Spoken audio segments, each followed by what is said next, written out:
Ah là là là là là, le peuple, plus rien ne va pour la diplomatie française en Afrique. Emmanuel Macron, le matamor, et ses diplomates sont malmenés partout en ce moment sur le continent africain, du nord au sud, de l'est à l'ouest. Après l'Afrique de l'Ouest, c'est maintenant au tour de l'Afrique centrale qui décide de dire la vérité à l'État français, aux diplomates français. La vidéo qui s'affiche là est une vidéo de l'ambassadeur de France au Congo, Kinshasa, qui a failli se faire lyncher par une foule hostile à sa présence avec ses personnels.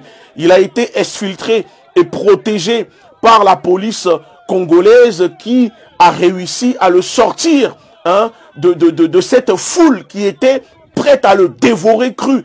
Oui, bon, pour les personnes qui ne comprennent pas ou qui diront, mais pourquoi l'ambassadeur français a failli se faire lyncher au Congo? Alors, il faut savoir qu'il y a un génocide qui se déroule au Congo depuis des années. Après le génocide de la Belgique avec Léopold II qui a coûté la vie à plus de 10 millions de Congolais, entre-temps, il y a plus de 10 millions de Congolais massacrés encore. Et jusqu'à maintenant, il y a des génocides, des crimes qui se déroulent au Congo, dont les médias, les occidentaux, personne ne semble en parler. Pire encore, la France, le OSCE, l'Union européenne et l'ONU ont mis un embargo sur le Congo qui ne peut pas s'acheter des armes pour protéger son territoire. Mais pendant ce temps, les Occidentaux, la France, la Belgique, les États-Unis soutiennent le Rwanda, le gouvernement rwandais avec l'assassin, le criminel Paul Kagame qui en retour finance des groupes terroristes du M23 qui font des incursions au Congo pour massacrer les civils. L'objectif est de faire fuir les habitants qui sont sur place pour permettre aux multinationales de ces pays que je viens de vous citer de piller les richesses du sous-sol.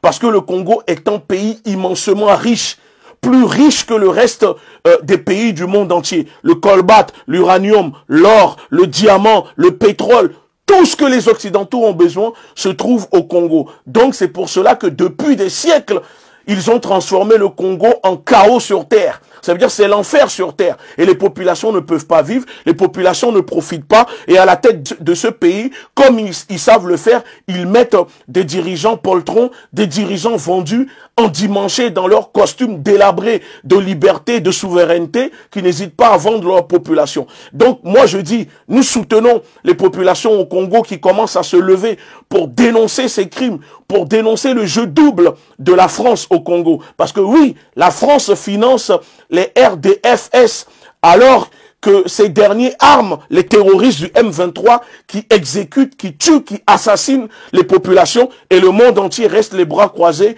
à regarder. Donc levez-vous, vous avez raison, il faut chasser l'ambassade de France au Congo. Nous sommes avec... Ah oui, j'ai failli oublier une chose. Souvenez-vous, dans ma vidéo précédente où je parlais de Macron à la francophonie, je vous avais expliqué qu'à la tête de cette organisation corrompue, la France avait nommé, avait coopté à la tête de la francophonie une Rwandaise, une proche de Paul Kagame.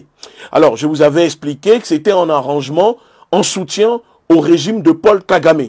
Voilà une des raisons pourquoi la France, à tête de cette organisation, la rwandaise, pour montrer à Paul Kagame que, bien évidemment, la France soutient, la France est aux côtés du Rwanda qui massacre les populations au Congo pour voler les richesses naturelles du peuple congolais à travers les terroristes du M23. Et encore une fois, mes salutations fraternelles et patriotiques au peuple congolais. Je vous mets une image ici, en ce moment, pour soutenir le Congo de ce crime, de ce génocide silencieux qui se déroule en ce moment sur les populations au Congo. Nous sommes ensemble.